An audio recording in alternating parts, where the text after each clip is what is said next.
Buongiorno e benvenuti a Cosa c'è di nuovo, notizie dal web e non solo, di oggi lunedì 26 settembre.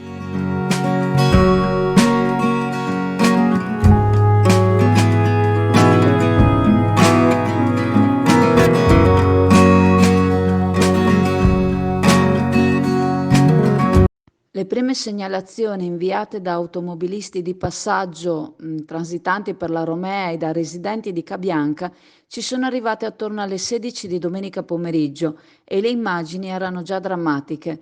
Un'enorme colonna di fumo nerissima si stagliava contro il cielo ed era visibile fin dalla diga di Sottomarina, praticamente a una ventina di chilometri di distanza. Momenti terribili e pericolosissimi soprattutto per i vigili del fuoco arrivati per primi, che devono far fronte a una situazione praticamente sconosciuta, non sapendo che tipi di rischi possono esserci. Da una testimonianza diretta delle 17, per quanto siano arrivati rinforzi anche da Mestre, non riescono a contenere l'incendio, che è spaventoso. Continuano ad esservi scoppi all'interno della fabbrica e continuano a cadere pezzi di tetto. Al momento siamo in un'emergenza totale. Oltre ai vigili del fuoco impegnati nel tentativo di contenere le fiamme, erano presenti molti dipendenti. I dipendenti della bottega sarebbero oltre una quarantina. Arrivati chi per rendersi conto di persona della gravità dell'incendio, chi forse con l'intenzione di dare un aiuto. Molte le ragazze presenti, dipendenti della bottega, che non riuscivano a trattenere le lacrime. Al momento della pubblicazione di questo servizio non è ancora nota la situazione definitiva, ma dalle testimonianze raccolte riferiscono che nel capannone di 6.000 metri quadri, con tutte le biciclette finite e quelle in lavorazione, non rimarrà quasi nulla di utilizzabile. Alcune persone che assistevano all'incendio, non è noto se dipendenti della bottega, ipotizzavano che lo stesso potrebbe essere partito da qualche batteria delle biciclette elettriche.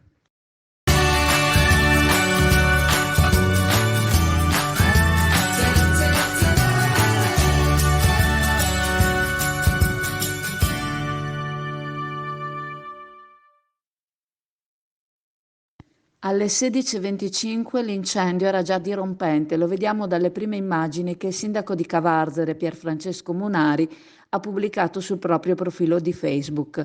A quell'ora avvertiva della presenza di un grosso incendio nella zona industriale di Cavarzere, invitando i cittadini a chiudere le finestre, ad evitare di avvicinarsi all'incendio. Ciò a tutela della salute pubblica, in quanto in quel momento non era ancora nota l'origine dell'incendio stesso e se vi fossero rischi a causa del fumo che si stava propagando. Tra i commenti quelli di testimoni oculari che per primi hanno chiamato l'intervento dei vigili del fuoco vedendo le fiamme svilupparsi in pochi secondi. Tra i commenti il tam tam dei cavarzerani cominciava a diffondere la notizia che l'incendio fosse scoppiato all'interno della prestigiosa fabbrica locale di Cicli, la Bottecchia. Dopo poco più di mezz'ora il sindaco firmava un'ordinanza di chiusura della strada che porta alla fabbrica, ordinando ai cittadini di tornare subito alle proprie abitazioni. I curiosi stavano intralciando i soccorsi, mettendo a rischio la propria salute e la propria sicurezza. I curiosi erano veramente troppi e sul luogo, a detta di qualcuno, si trovavano molte più vetture di quelle che avrebbero potuto esserci. Ieri sera il sindaco dava notizia che l'incendio sembrava essere circoscritto e la stessa notizia veniva diffusa dal TGR di Rai 3, ma video successivi mostravano lo stabilimento ancora a bruciare. 30 sono stati a ieri sera i vigili del fuoco ad essere intervenuti non solo da Cavarzere ma da Mestre, Rovigo, Padova e Treviso.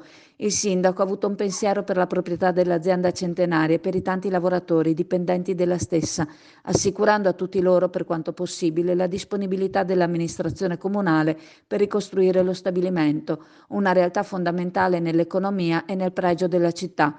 Si presume che l'intervento dei vigili del fuoco proseguirà per tutta la notte per ripristinare una situazione di sicurezza. A ieri sera non erano state segnalate criticità per la salute pubblica.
Se vuoi essere raggiunto dalle nostre news, seguici su WhatsApp, aggiungi in rubrica il numero 329 695 7138 e chiedi di restare informato, oppure su Telegram cerca Azzurra Network News.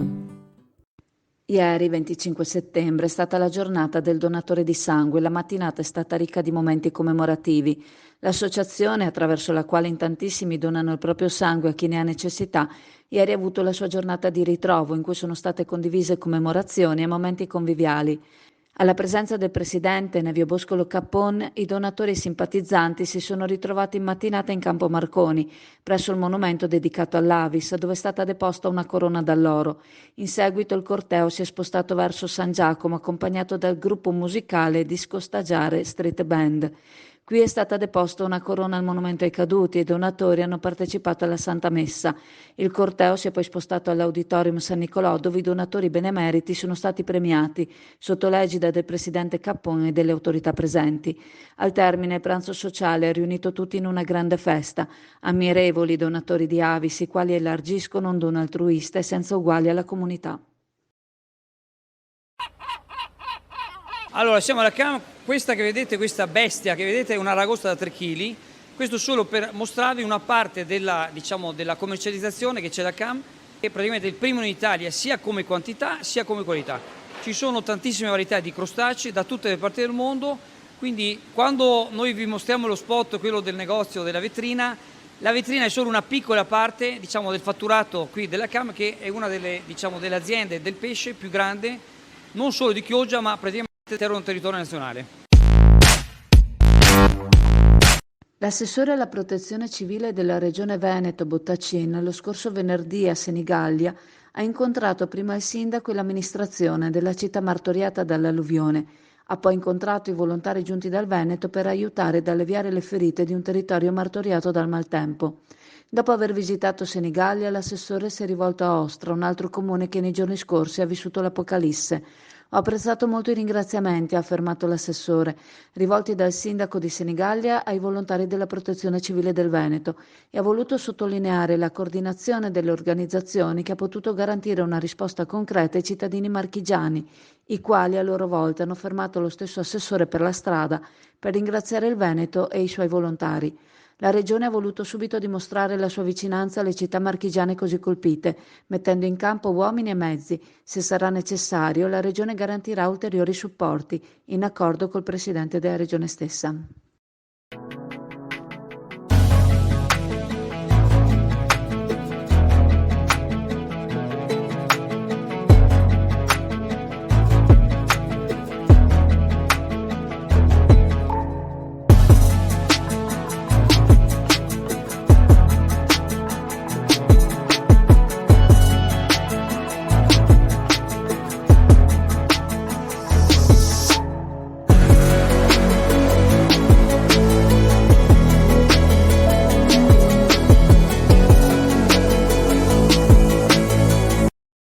Ricordandovi che la farmacia di turno oggi, lunedì 26 settembre, è la farmacia all'Adriatico in Viale Mediterraneo, vi ringrazio e vi saluto, e se volete ci vediamo in negozio alla cartoleria Pegaso a Borgo San Giovanni. Ciao a tutti.